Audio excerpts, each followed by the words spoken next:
Alors, je crois que les gars, c'est ce qu'on appelle un week-end imparfait en football. Parce que la façon dont ce week-end s'est déroulé pour nous, les Barcelonais, les amis, je crois que c'est un week-end imparfait.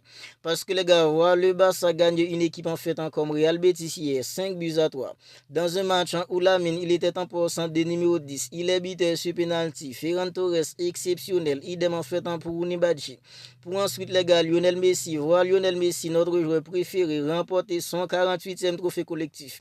Et les gars, le Real Madrid qui perd aujourd'hui et que le Barça passe à 4 points d'écart au classement, à mon avis, c'est tout simplement un week-end parfait pour nous les Barcelonais.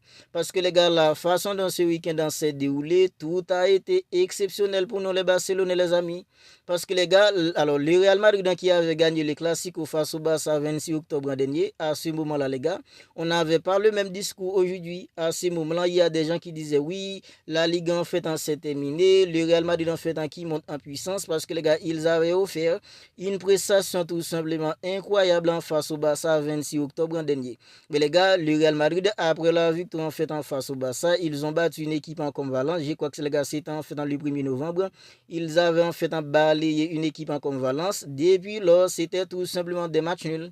Avant, en fait, dans la victoire contre une équipe comme l'Athletic Club, les gars, en fait, en mercredi dernier. Depuis, en fait, en 1er octobre, les gars, c'était tout simplement, depuis, en fait, en 1er novembre, disons, après le match contre Valence en 1er novembre, le Real Madrid a passé en fait dans tout le mois de novembre en train de faire des matchs nuls en Liga. Bien, mercredi dernier, ils ont battu une équipe en fait comme l'Athletic Club. À ce moment-là, les gars, en fait, le discours des Madrilènes était de retour. Xavi Alonso Ball est de retour parce que les gars, contre une équipe en fait comme l'Athletic Club en mercredi dernier, ils étaient tout simplement bons. Ils étaient bons parce que les gars, au milieu, il y avait en fait un Bellingham qui était là en train en fait d'édicter le jeu. Oui, Bellingham en fait, il est de retour parce que le Real Madrid était tout simplement flambant neuf contre une équipe comme l'Atlético. Bien sûr, soit contre une équipe comme Celta Vigo, les amis, ils étaient tout simplement nuls à chier. Ce soir contre une équipe comme Celta Vigo, les Madrilènes, ils étaient tout simplement nuls à chier, les amis. Et ça fait du bien, les gars. Alors, moi, personnellement, quand je les vois en fait comme ça me fait du bien. Parce que les gars, comme ça, le Barça qui monte en puissance, le Barça commence à distancer le Real Madrid au classement. Mais les gars, ça fait du bien. Ça fait tout simplement du bien. Ce soir, les gars, dans les séquences de jeu d'une équipe comme Celta Vigo, on dirait qu'en fait, c'était le Real Madrid qui jouait avec le maillot en fait du Celta Vigo. Parce que les gars, c'est pas possible. C'est pas possible pour une équipe en fait comme le Real Madrid en fait soit pauvre comme ça les gars en fait dans la création. C'est tout simplement inadmissible tout ça. Alors les Madrilènes en fait qui sont frustrés ce soir les gars en fait je les comprends. Je les comprends parce que les gars, si en fait j'avais vu le Barça en fait dans un état tout simplement dégueulasse comme ça, incapable en fait de créer des occasions dangereuses, incapable en fait de dominer, incapable de dicter le rythme du match, mais les gars, ça m'allait tout simplement faire du mal. Ça allait me faire du mal, les gars, si c'est le Barça qui était dans un état tout simplement lamentable comme ça dans la créativité. Dans la créativité, les gars, le Real Madrid est tout simplement nul à chier, les gars. Ils sont tout simplement nuls à chier dans la créativité. Et les gars, regardez en fait en comment une équipe comme Celta Vigo. On voit que les gars, c'est un collectif. Quand on regarde une équipe comme Celta Vigo, ils sont là, les gars, enfin, ils sont où tout le monde se place, les gars. Les séquences de jeu d'une équipe comme Celta Vigo, on dirait que les gars, c'est en fait le Real Madrid qui jouerait avec le maillot de Celta Vigo. Parce que la façon dont Celta Vigo était capable, les gars, en fait, tranquille, pour temporiser, pour avancer quand il faut, pour accélérer quand il faut, pour en fait temporiser quand il faut, c'est le Real Madrid qui devait jouer comme ça. C'est plutôt le Real Madrid qui devrait être en train de jouer comme ça, les gars. Mais pourtant, c'était une équipe comme Celta Vigo. C'est pas possible dans tout ça, les amis. C'est tout simplement pas croyable dans tout ça.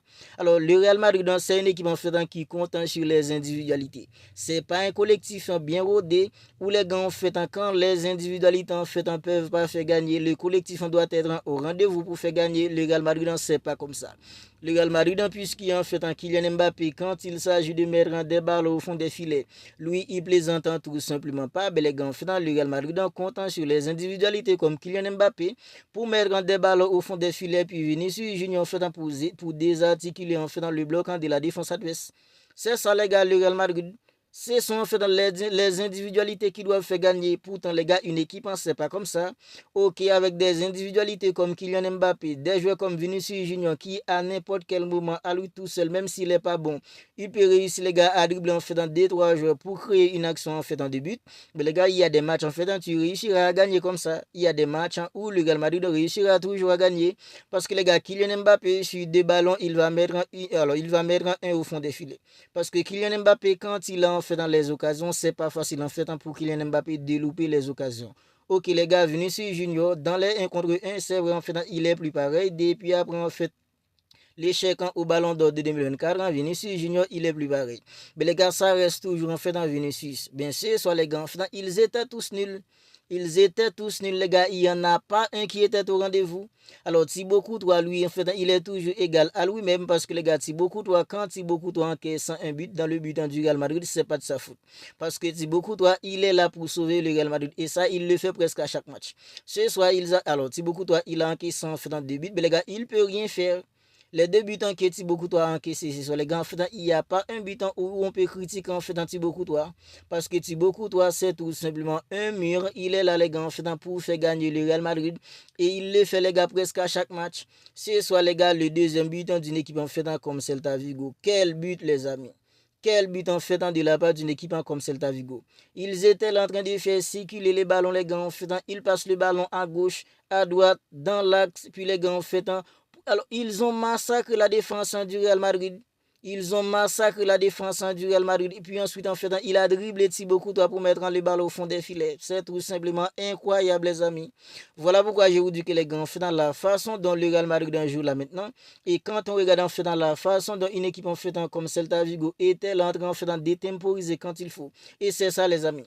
Il faut avoir en fait dans des milieux de terrain qui peuvent dicter le jeu. Des milieux de terrain en fait qui peuvent régulariser le milieu. Parce que les gars, le Barça maintenant, même si le Barça en fait n'est pas en forme à 100% parce que les gars, le Barça qu'on avait la saison dernière, c'était un Barça tout simplement flambant neuf, ok, c'est pas encore le Barça en fait du même niveau que la saison dernière, mais les gars, quand le Barça joue, quand Pedri en fait est présent, on voit que il y a quelqu'un en fait qui peut en fait diriger le milieu, il y a quelqu'un qui peut dicter le jeu, il y a quelqu'un qui est là en fait pour régulariser le jeu, il y a quelqu'un en fait qui sait exactement quand l'équipe en fait doit aller vite, quand l'équipe en fait doit ralentir, quand en fait il doit accélérer, quand il doit en fait temporiser. Le milieu du Real Madrid, il n'y a pas tout ça. Au milieu du Real Madrid, il n'y a pas tout ça. Ok, on prend le ballon, on le balance en fait au milieu, on le balance en fait en attaque. Sur Vinicius ou Kylian Mbappé et on attend que Vinicius ou Kylian Mbappé en fait en fasse la différence. Une équipe ne peut pas jouer comme ça en fait tout au long de la saison. Une équipe ne peut pas évoluer comme ça en fait tout au long d'une saison. Tout ça, les gars, c'est tout simplement pas croyable en tout ça. Xabi Alonso, oui, on nous parlait de Xabi Alonso parce que les gars, quand en fait Xabi Alonso était à Leverkusen, c'était une équipe en joueuse, une équipe en dépossession, une équipe en fait qui savait quand accélérer, une équipe en qui savait les gars en fait quand il faut temporiser. Mais les gars, au Real Madrid, c'est pas encore ça. Tandis que les gars, lorsque Xabi Alonso venait tout juste d'arriver, il y en a beaucoup qui n'ont pas en fait de Xabi Alonso ball. Mais les gars, en fait, quand on regarde dans le milieu de terrain, une équipe comme le Real Madrid, il n'y a pas de vrais créateurs aussi. Ok, alors au cours de la semaine, contre une équipe en fait comme l'Athletic Club, Jude Bellingham, il était tout simplement incroyable au milieu. Il était incroyable au milieu, un joueur comme Jude Bellingham. Mais à ce moment-là, les gars, en fait, un joueur comme Adaguler, il était au banc. Mais les gars, titularisé Adaguler, accompagnant en fait de Jude Bellingham, on voit que les gars, c'est plus la même chose. Le Real Madrid qui avait offert une prestation tout simplement correcte contre une équipe en fait comme l'Athletic Club en mercredi dernier, c'est parce que les gars, il n'y avait pas en fait d'Aguilera sur les terrains, c'était plutôt en fait un Jude Bellingham qui était là dans un rôle en fait en 2 minutes de jeu au milieu. C'est Jude Bellingham qui était là en fait pour dicter le jeu. C'est lui qui était là en fait pour orienter quand il faut, temporiser quand il faut. Bien sûr, sur les gars, c'était une association en fait dans Jude Bellingham accompagnant en fait d'Aguilera et Tchouaméni au milieu. On voit que les gars dans la créativité au milieu, le Real Madrid était tout simplement nul. C'était une équipe en nul à chier en fait dans la créativité. Je crois que les gars, le Real Madrid a besoin d'un milieu de terrain capable, les gars, qui peut régulariser le milieu. Un joueur en fait au même profil qu'un joueur comme Toni Kroos. Je crois que les gars, la perte d'un joueur comme Toni Kroos, c'est ce qui fait en fait le plus grand malade d'une équipe comme le Real Madrid. Des joueurs comme en fait Luka Modric, des joueurs en fait comme Toni Kroos.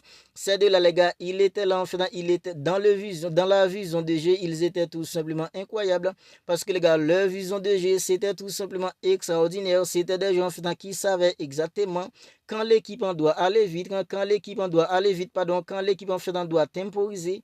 Alors c'était eux les gars qui étaient là en train de dicter le jeu, en train d'orienter, en faisant de la meilleure façon possible. Ben les gars, maintenant il n'y a plus tout ça au Real Madrid.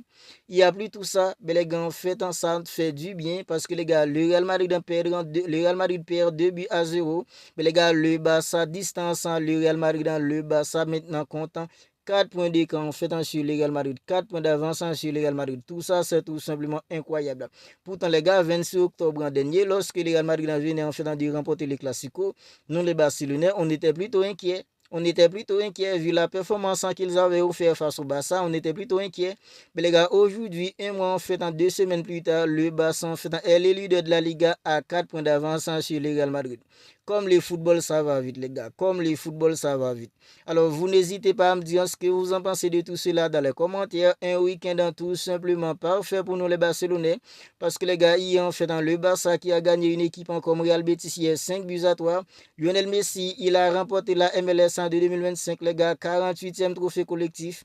Et le Real Madrid qui perd ce soir, les gars, le Barça distançant le Real Madrid à 4 longueurs d'avance au classement. C'est tout simplement incroyable, hein, les amis. Alors, si ce n'est pas encore fait, abonnez-vous à la chaîne et activez la petite cloche des notifications pour ne pas manquer en fait toutes les dernières vidéos. On se capte bientôt pour une autre vidéo.